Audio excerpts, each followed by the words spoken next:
Abra a tua Bíblia comigo no livro de Mateus, capítulo 14.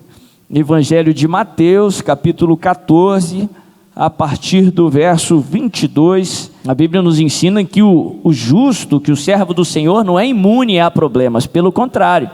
A Bíblia fala que Deus permite, Deus faz com que a chuva caia sobre justo e sobre injusto. Todos nós estamos sujeitos a passar por problemas. A diferença é que o servo de Deus sabe com quem ele pode contar.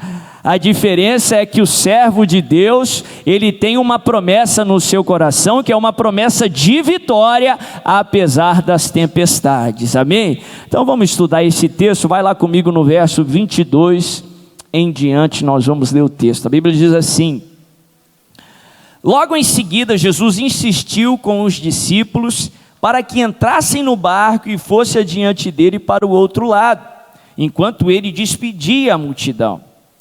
Tendo despedido a multidão, subiu sozinho a um monte para orar. Ao anoitecer, ele estava ali sozinho, mas o barco já estava a considerável distância da terra, fustigado pelas ondas, porque o vento soprava contra ele. Alta madrugada, Jesus dirigiu-se a eles andando sobre o mar. Quando o viram andando sobre o mar, ficaram aterrorizados e disseram: é um fantasma, e gritaram de medo. Mas Jesus imediatamente lhes disse: coragem, sou eu, não tenham medo. Senhor, disse Pedro, se és tu, manda-me ir ao teu encontro por sobre as águas. Venha, respondeu Jesus. Então Pedro saiu do barco, andou sobre as águas e foi na direção de Jesus. Mas quando parou e reparou no vento, ficou com medo. E começando a afundar, gritou: Senhor, salva-me! Imediatamente, Jesus estendeu a mão e o segurou. E disse: homem de pequena fé, por que você duvidou? Quando entraram no barco, o vento cessou. Então, os que estavam no barco o adoraram, dizendo: verdadeiramente tu és o Filho de Deus. Quando os discípulos eles estavam ali no meio daquela tempestade, fustigado pelas ondas, com medo ali de estarem correndo risco de vida, a tempestade de nenhuma forma era algo desprezível, pelo contrário, a maioria dos discípulos eram galileus e uma boa parte deles eram pescadores, acostumados ali com o mar da Galileia, já tinham visto todo tipo de tempestade, tinha algo a mais ali naquela tempestade que fez com que eles realmente temessem pela própria vida. E a Bíblia fala que no meio da tempestade, na hora mais difícil da tempestade, eles olham para o mar e vê algo andando na direção deles. Eles veem Jesus andando por sobre as águas. Tem muita gente que quando lê o texto pensa que quando Jesus apareceu, a tempestade cessou, mas não. Uma boa parte aqui dos acontecimentos com Jesus, com eles, ainda acontece debaixo de tempestade, com um barco fustigado pelas ondas. Paz não significa ausência de tempestade, mas a paz bíblica, a paz de Deus, significa a presença de Jesus. A paz que vem de Deus não implica que você não vai passar por problemas, mas a paz que vem de Deus significa que o príncipe da paz vai estar do seu lado, mesmo no meio da tempestade.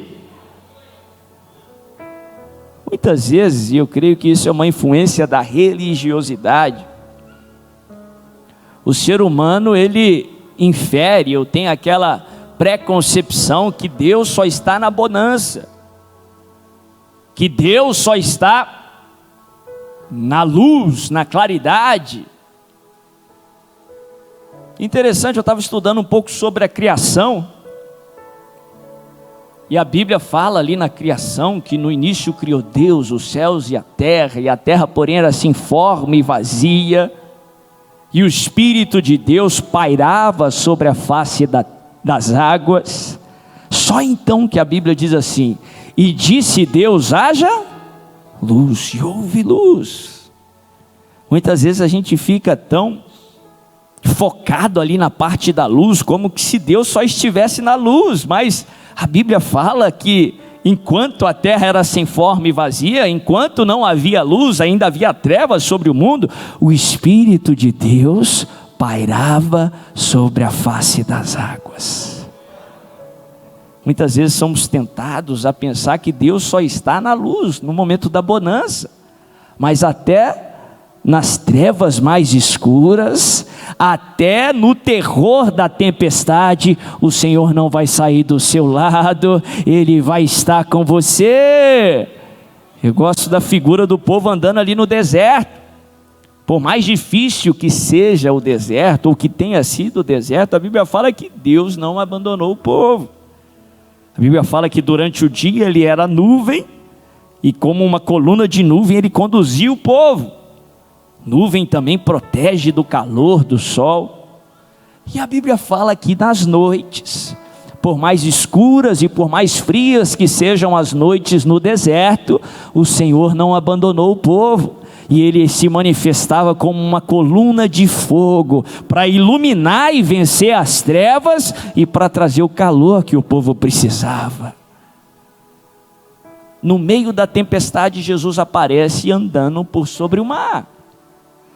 Havia-se uma crença naquela região, aquela região ali do norte da Galileia, naquela época do primeiro século, era uma região muito mística.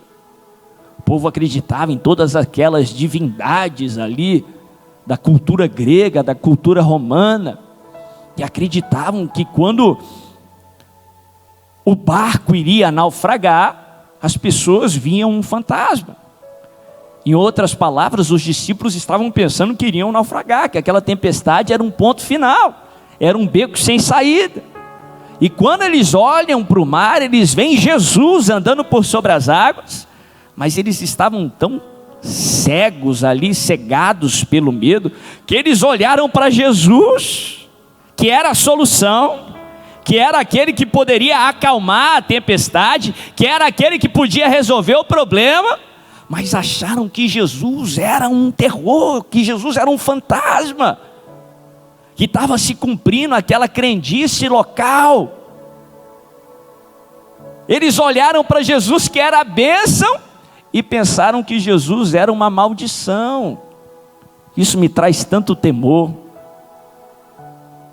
porque da mesma forma que os discípulos, tanta gente boa, tanta gente de fé, deram vazão ao medo no seu coração e não conseguiram enxergar Jesus como realmente Ele era. Isso gera tanto temor no meu coração, de muitas vezes olhar para a bênção que Deus está me dando e pensar que ela é maldição, de olhar para uma porta que Deus está abrindo e achar que ela é um fantasma. Interessante, porque biblicamente muitas bênçãos que Deus nos dá, elas vêm na forma de desafios. Muitas oportunidades que Deus quer lhe dar, Ele te dá na forma de gigante. Que se você escutar a carne teme pelo mal. A carne quer o conforto, não quer o desconforto, não quer o desafio. Por isso que muitos servos do Senhor olham para Jesus e pensam que Ele é um fantasma.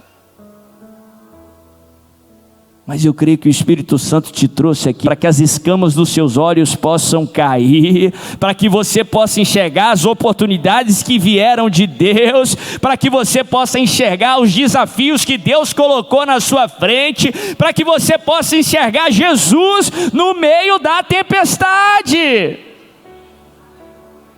Aí eles gritam de medo, mas imediatamente Jesus diz a ele: coragem, sou eu, não tenham medo, não temas. No meio do turbilhão, as ondas ainda estavam ali jogando o mar de um lado para o outro, a tempestade ainda estava caindo sobre o barco, caindo sobre os discípulos, e Jesus diz a eles: Em uma tradução diz: paz seja convosco. Noutra tradução diz: tenham bom ânimo. Aqui na minha versão diz assim: coragem, sou eu, não tenham medo. Foi no meio da tempestade que Jesus se revelou aos discípulos. Aprendemos na palavra de Deus que é no meio do problema, é no meio da tempestade, é no meio da fornalha que Deus revela quem Ele é. Não só para você, mas para as pessoas que estão no barco. Não só para você, mas também para a sua família, para a sua casa. Não só para você, mas para as pessoas que olharem para você. É no meio da tempestade que Deus revela a sua identidade. A ponto que depois que houve calmaria, as pessoas começam a dizer, disseram em outras oportunidades também, quando Jesus acalma a tempestade: quem é esse que é capaz, é poderoso de acalmar até a fúria dos ventos? Foi na tempestade que Deus revelou, que Jesus revelou que Ele era Deus. Que Jesus revelou aos discípulos que Ele se importava com os discípulos. Noutra passagem que Jesus estava dormindo, os discípulos acordam a Jesus dizendo assim: Senhor, não te importas que morramos?